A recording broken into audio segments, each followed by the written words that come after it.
नमः श्री वर्धमानाय निर्धूते कलिलात्मने शालोकानां त्रिलोकानां यद्विद्यादर्पणाय ते। श्री रत्नकर्ण शाब्दाचार्य जी ग्रंथ में आपने दर्शन प्रतिमा और व्रत प्रतिमा का लक्षण समझ लिया है। अब आगे श्री समंतभद्र स्वामी श्लोक नंबर 139 में सामायिक प्रतिमा का लक्षण बता रहे हैं और 140 नंबर श्लोक में रोषध प्रतिमा। इस तरह आज तृतीय और चतुर्थ सामायिक प्रतिमा और प्रोषध प्रतिमा का लक्षण समझेंगे। श्लोक दोहराएंगे। चतुरावर्तत्रितयस् चतुप्रणामा स्थितो यथा जातः चतुःप्रणामः यथा जातः सामयिको द्विनिषद्यस् त्रियोगशुद्धस्त्रिसन्ध्यमभिवन्ति। सामायिक प्रतिमा तीसरी प्रतिमा का नाम है। सामायिक प्रतिमा जो धारण कर लेते हैं, माने तीसरी प्रतिमा का जो नियम ले लेते हैं, वे क्या करते हैं? देखो, दूसरी प्रतिमा में तो 12 व्रतों का पालन करते हैं, ये बात बता दी गई है। निरति 4 पालन करते हैं और निश्चल्य पालन करते हैं। शल्य रहित होकर के 12 व्रतों का पालन करते हैं। 12 व्रतों में सामायिक नाम का शिक्षा व्रत भी सम्मिलित है, तो दूसरी प्रतिमाधारी भी सामायिक शिक्षा व्रत के रूप में सामायिक करता है। अब यहाँ पर तीसरी प्रतिमा सामायिक प्रतिमा के नाम से ग्रहण कर ली गई है, तो यहाँ पर अब क्या विशेषता हो जाती है?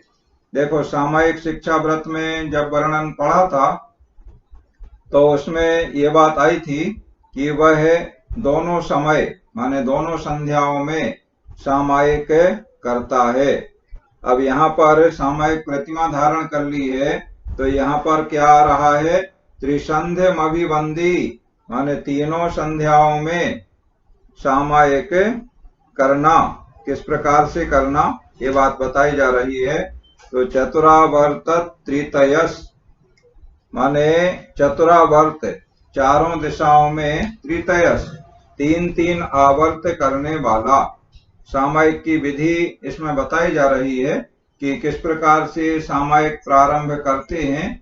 तो सबसे पहले चारों दिशाओं में 3-3 आवर्त और चतुप्रणामा, माने चारों दिशाओं में 4 प्रणाम, माने हर दिशा में 1-1 प्रणाम, प्रत्येक दिशा में 3 आवर्त और 1 प्रणाम, ऐसे चारों दिशाओं में 3-3 आवर्त और 1-1 प्रणाम। तो प्रारंभ करते हैं पूर्व दिशा से। तो पूर्व दिशा में जैसे खड़े होकर के पूर्व दिशा की ओर मुख कर लिया और अपने दोनों हाथ जोड़ करके इस प्रकार से ये हाथ जोड़े हुए हैं और ऐसे घुमाए जाते हैं हाथ आवर्त, इस तरह से। तो ऐसे 3 बार घुमाना। तो 3 बार घुमाना माने आवर्त, ये 3 आवर्त कहलाते हैं।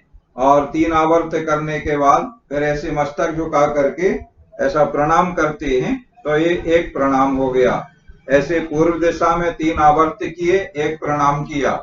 फिर इसी प्रकार दक्षिणावर्त घूमते हुए, दक्षिणावर्त का मतलब होता है अपने दाहिने हाथ की ओर, राइट हैंड तरफ घूम जाइए, तो इसे दक्षिणावर्त घूमना कहते हैं।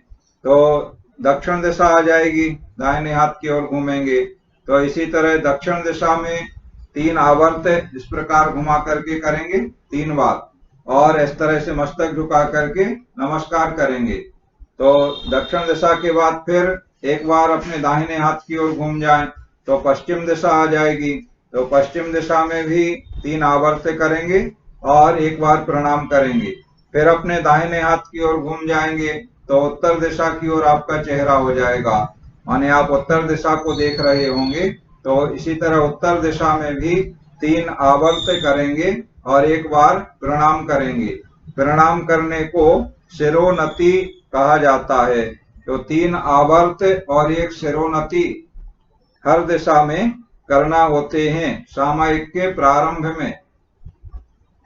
इस प्रकार से चारों दिशाओं में 3-3 आवर्त करने वाला और 1-1 प्रणाम करने वाला माने शिरोन्नति करने वाला।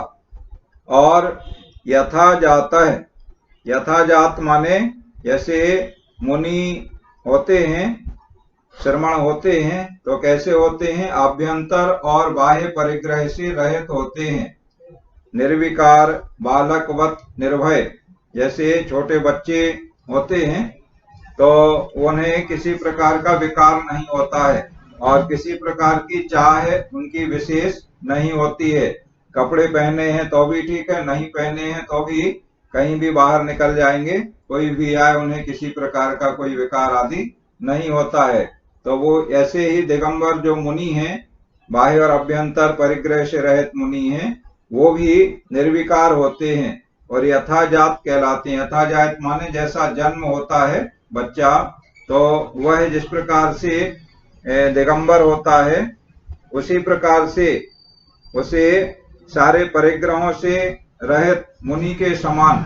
तो ये श्रावक है, तो श्रावक अपने वस्त्र नहीं छोड़ता है, तो भी मान लो वस्त्र जो वह पहने हैं उसके अलावा शेष सारे अंतरंग और बहिरंग परिग्रह का त्याग जब तक हम सामायिक करेंगे उतने समय तक, सामायिक की जो विधि पूर्व में शिक्षा व्रत में विस्तार से बताई गई है, तो उस प्रकार से वह संकल्प कर लेता है और जितनी देर हम सामायिक कर रहे हैं उतनी देर हमारा सभी बाह्य और अभ्यंतर परिग्रहों का त्याग है, ऐसा वह संकल्प कर लेता है।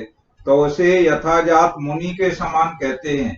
वहां सामायिक शिक्षा व्रत में भी वर्णन आया था ना, चेलोपश्रेष्ठ मुनिरेव, जैसे किसी ने मुनि महाराज के ऊपर कोई कपड़ा डाल दिया हो तो वैसे मुनि के समान श्रावक कहलाता है, मुनि के समान।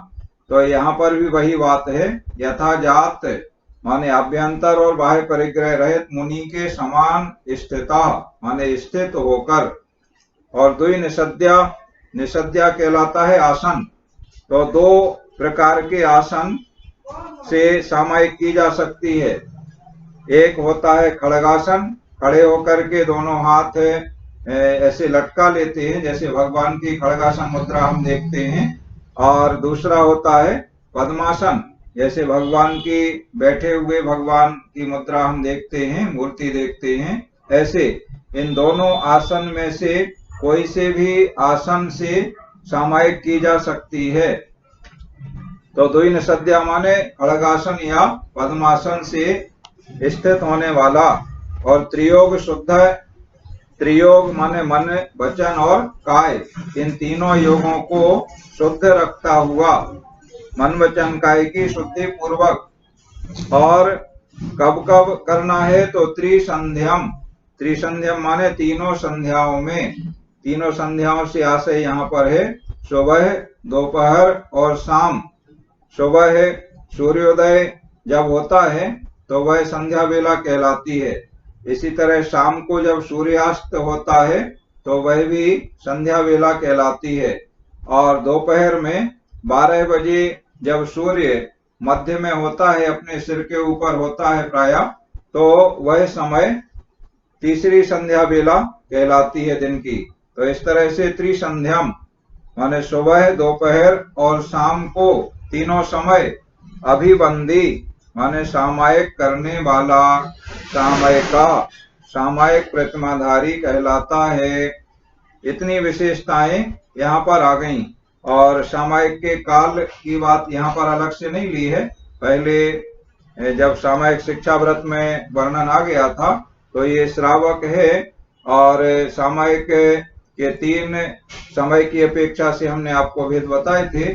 तो उत्कृष्ट सामायिक होती है 6 घड़ी की, और मध्यम सामायिक होती है 4 घड़ी की, और जो जघन्य माने सबसे छोटी सामायिक कहें उसे, वो 2 घड़ी की होती है। तो कम से कम 2 घड़ी की सामायिक, 2 घड़ी से मतलब 48 मिनट, 1 घड़ी 24 मिनट की होती है।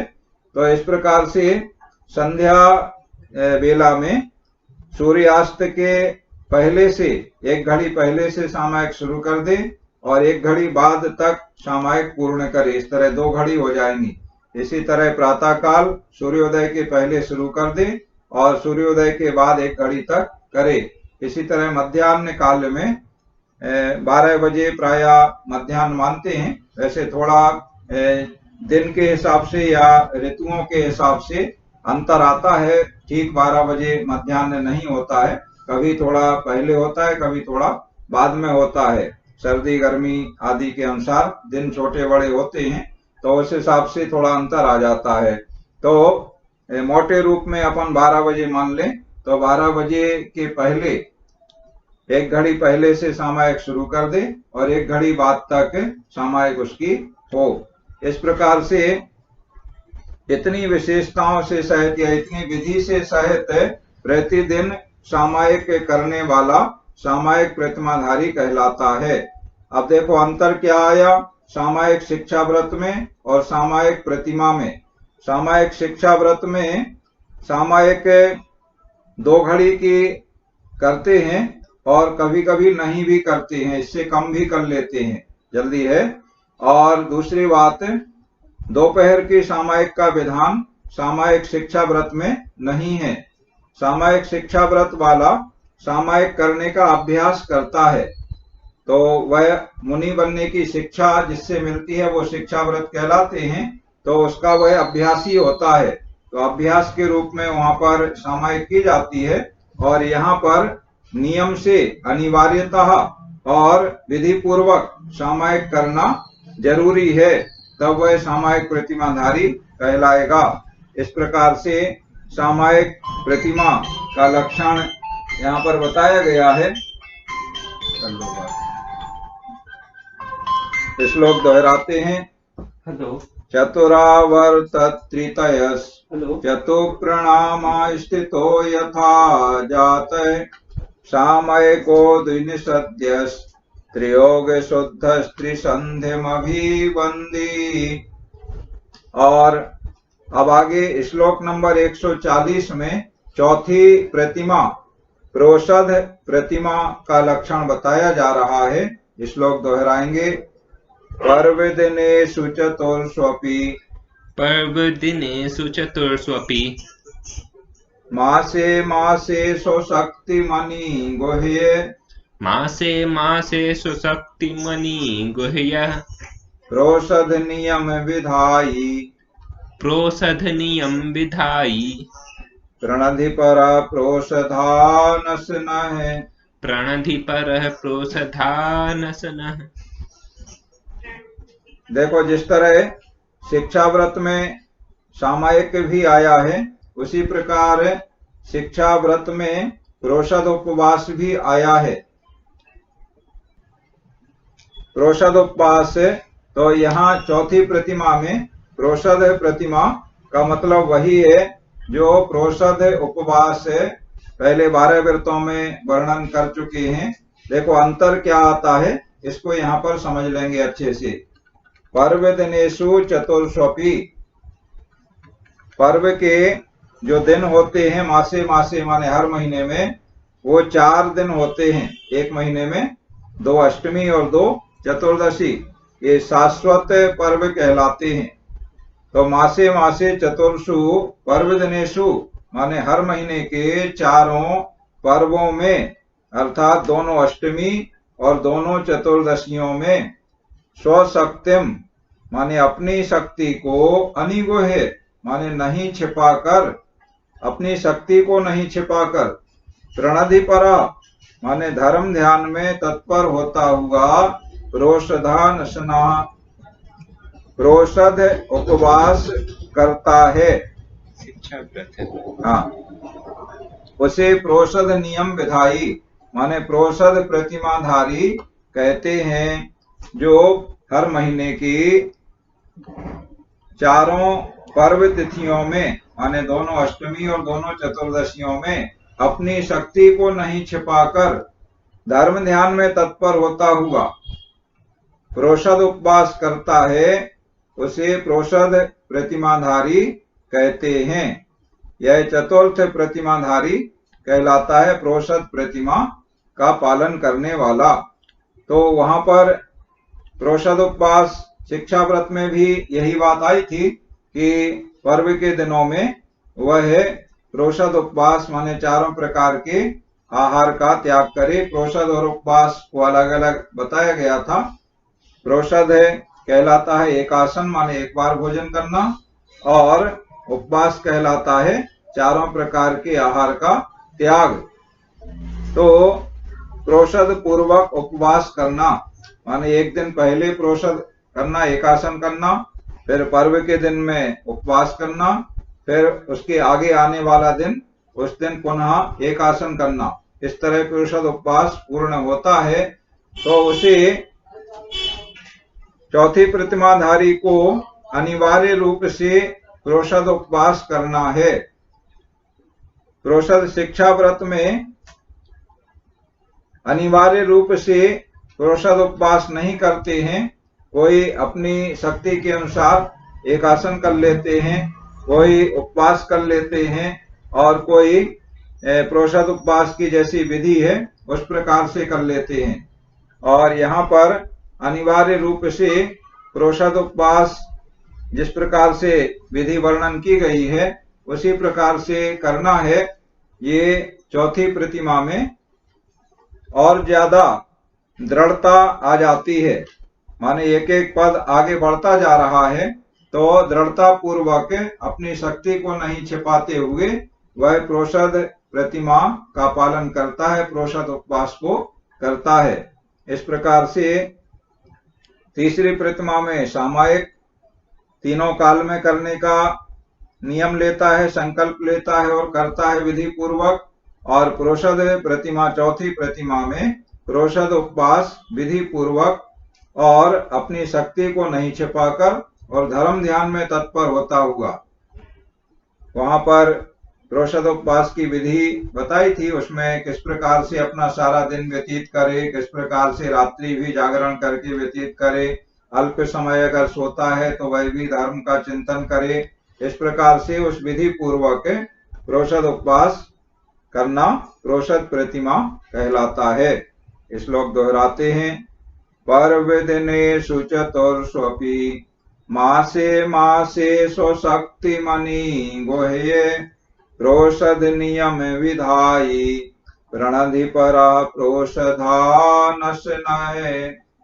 इस प्रकार आज आपने सामायिक प्रतिमा, तृतीय और चतुर्थ प्रोषद प्रतिमा का लक्षण श्लोक नंबर 139 और 140 में समझ लिया है। आगे पांचवी प्रतिमा सचित्त त्याग, छठवीं प्रतिमा रात्रि भोजन त्याग, सातवीं प्रतिमा ब्रह्मचर्य, आठवीं प्रतिमा आरंभ त्याग, नौवीं प्रतिमा परिग्रह त्याग, 10वीं प्रतिमा अनुमति त्याग और 11वीं प्रतिमा उत्तिष्ठ त्याग का बहुत ही सुंदर वर्णन आने वाला है। उसे आगे आप लोग समझेंगे। और इन प्रतिमाओं को पालन जो करते हैं श्रावक कहलाते हैं। और श्रावक के 3 भेद होते हैं, पाक्षिक श्रावक, नैष्ठिक श्रावक और साधक श्रावक।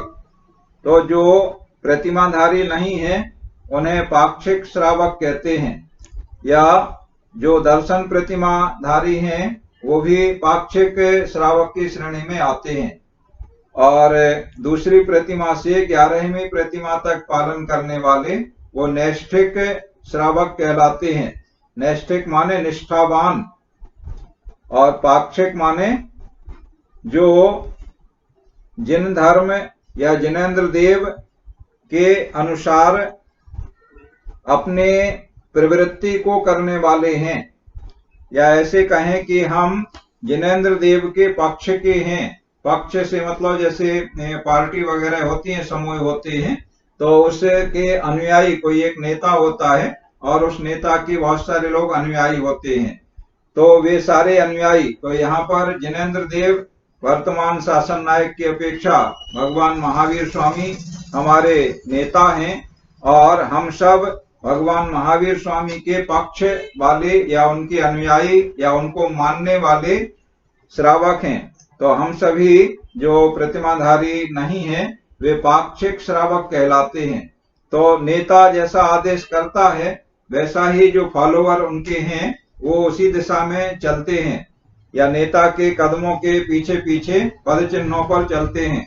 तो हमें पाक्षिक श्रावक के रूप में भगवान महावीर स्वामी के बताए हुए रास्ते पर चलना चाहिए, या अगर नहीं भी चल पाते हैं तो जो भगवान महावीर स्वामी ने कहा वही हमारा पक्ष है, ऐसी दृढ़ श्रद्धा हमारे अंदर होना चाहिए, ऐसी मान्यता हमारी होना चाहिए कि हम भगवान महावीर स्वामी के मार्ग पर चलने वाले हैं। कोई चल पाता है, कोई नहीं चल पाता है, लेकिन दृढ़ता और विश्वास ऐसा उसका होना चाहिए कि मार्ग यही है। मतलब दूसरी पार्टी को तो अच्छा नहीं कहता है ना, कोई एक पार्टी वाला है, चुनाव वगैरह होते हैं, नेता होते हैं, तो अपने अपने पक्ष के लोग, जैसे हम यहाँ देखते हैं हमारे यहाँ भारत देश में बजट वगैरह जब पारित होता है, बजट बनता है भारत सरकार का, तो उसमें जो पक्ष के लोग रहते हैं, माने जिसके पक्ष की जिस पार्टी की सरकार है, तो वो उस बजट में या अन्य कोई भी कार्य हो उसमें उसको अच्छा बताते हैं। कोई भी अनुयायी उसे बुरा नहीं बताता है। सभी लोगों के व्यू नेताओं के छपते हैं, पेपरों में आते हैं और टीवी वगैरह पे प्रचारित होते हैं। और दूसरे पक्ष के जो विपक्ष के लोग होते हैं अन्य पार्टी के, तो वो हमेशा प्रतिद्वंदी होते हैं और वो उसे उसमें अनेक कमियां बताते हैं, माने ये कमी है, ये कमी है, ये कमी है, अच्छा नहीं है, बेकार है, इस प्रकार बताते हैं। तो यहाँ पाक्षिक श्रावक पक्ष ग्रहण करता है, मतलब भगवान महावीर स्वामी ने जो बताया है वही मार्ग सच्चा है, उसी मार्ग के हम अनुयायी हैं, ऐसा पाक्षिक श्रावक होता है। अपनी शक्ति के अनुसार जितना पालन कर सकता है करता है, नहीं कर सकता है तो वह अपनी शक्ति की कमी बताता है, लेकिन मार्ग यही है ऐसे मानता है। तो पाक्षिक और दूसरा नैष्ठिक, जो निष्ठावान होकर के और उस मार्ग पर चल दिया है और व्रतों का पालन करता है, प्रतिमाधारी है। और अंत में तीसरा होता है साधक श्रावक। तो साधक श्रावक वह कहलाता है जिसने अपनी साधना, माने सारे जीवन जिसने व्रतों को पूर्ण किया है और अंत में संलेखना समाधि मरण करता है। तो ऐसा समाधि मरण संलेखना करने वाला जो श्रावक है उसे साधक श्रावक कहते हैं। मतलब उसकी साधना पूरी हो गई, अब वह संलेखना कर रहा है, अंतिम अवस्था है, वो साधक श्रावक कहलाता है। इस तरह श्रावक के तीन भेद आते हैं, पाक्षिक श्रावक, नैष्ठिक श्रावक और साधक श्रावक। और श्रावक की परिभाषा तो हमने आपको बताई थी, श्रद्धावान, श्रा से श्रद्धावान, वा से विवेकवान और का से क्रियावान। जो श्रद्धावान होता है, विवेकवान होता है, क्रियावान होता है, उसे श्रावक कहते हैं। आज हमने श्रावक के तीन भेद भी आपको बता दिए और इस प्रकार आज का पढ़ाई का कार्य यहाँ पर पूर्ण होता है। अब आप अपने प्रश्न और जिज्ञासा आदि पूछ लें।